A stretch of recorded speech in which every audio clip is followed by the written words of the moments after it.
Daniel, chapitre 6. Darius trouva bon d'établir sur le royaume 120 satrapes qui devaient être dans tout le royaume. Il mit à leur tête 3 chefs, au nombre desquels était Daniel, afin que ces satrapes leur rendissent compte et que le roi ne souffrit aucun dommage.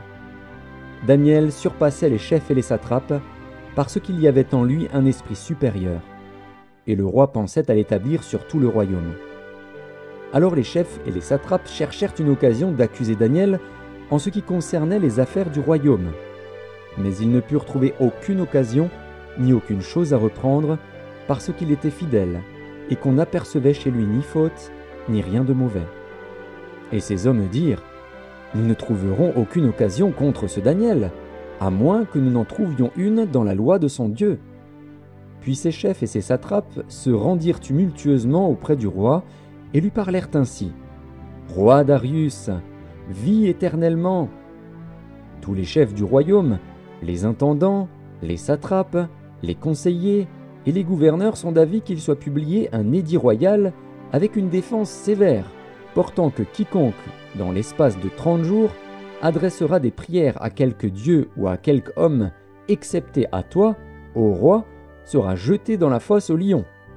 Maintenant, ô roi, confirme la défense et écris le décret, afin qu'il soit irrévocable, selon la loi des Mèdes et des Perses, qui est immuable. » Là-dessus, le roi Darius écrivit le décret et la défense. Lorsque Daniel sut que le décret était écrit, il se retira dans sa maison, où les fenêtres de la chambre supérieure étaient ouvertes dans la direction de Jérusalem. Et 3 fois le jour, il se mettait à genoux, il priait et il louait son Dieu, comme il le faisait auparavant. Alors ces hommes entrèrent tumultueusement, et ils trouvèrent Daniel qui priait et invoquait son Dieu. Puis ils se présentèrent devant le roi, et lui dirent au sujet de la défense royale : « N'as-tu pas écrit une défense portant que quiconque dans l'espace de 30 jours adresserait des prières à quelque dieu ou à quelque homme, excepté à toi, ô roi, serait jeté dans la fosse aux lions ?» Le roi répondit : « La chose est certaine, selon la loi des Mèdes et des Perses, qui est immuable. » Ils prirent de nouveau la parole et dirent au roi : « Daniel, l'un des captifs de Juda, n'a tenu aucun compte de toi, ô roi, ni de la défense que tu as écrite, et il fait sa prière 3 fois le jour. » Le roi fut très affligé quand il entendit cela. Il prit à cœur de délivrer Daniel, et jusqu'au coucher du soleil il s'efforça de le sauver. Mais ces hommes insistèrent auprès du roi, et lui dirent : « Sache, ô roi, que la loi des Mèdes et des Perses exige que toute défense ou tout décret confirmé par le roi soit irrévocable. » Alors le roi donna l'ordre qu'on amena Daniel et qu'on le jeta dans la fosse aux lions. Le roi prit la parole et dit à Daniel : « Puisse ton Dieu, que tu sers avec persévérance, te délivrer. » On apporta une pierre et on la mit sur l'ouverture de la fosse. Le roi la scella de son anneau et de l'anneau de ses grands, afin que rien ne fût changé à l'égard de Daniel. Le roi se rendit ensuite dans son palais. Il passa la nuit à jeun, il ne fit point venir de concubine auprès de lui, et il ne put se livrer au sommeil. Le roi se leva au point du jour, avec l'aurore, et il alla précipitamment à la fosse aux lions. En s'approchant de la fosse, il appela Daniel d'une voix triste.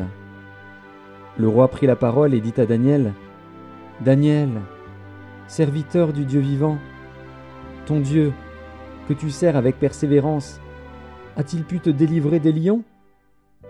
Et Daniel dit au roi : « Roi, vis éternellement.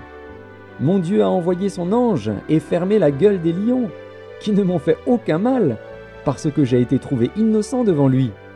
Et devant toi non plus, ô roi, je n'ai rien fait de mauvais. » Alors le roi fut très joyeux, et il ordonna qu'on fît sortir Daniel de la fosse.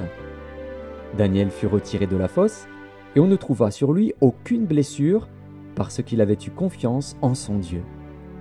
Le roi ordonna que ces hommes qui avaient accusé Daniel fussent amenés et jetés dans la fosse aux lions, eux, leurs enfants et leurs femmes. Et avant qu'ils fussent parvenus au fond de la fosse, les lions les saisirent et brisèrent tous leurs os.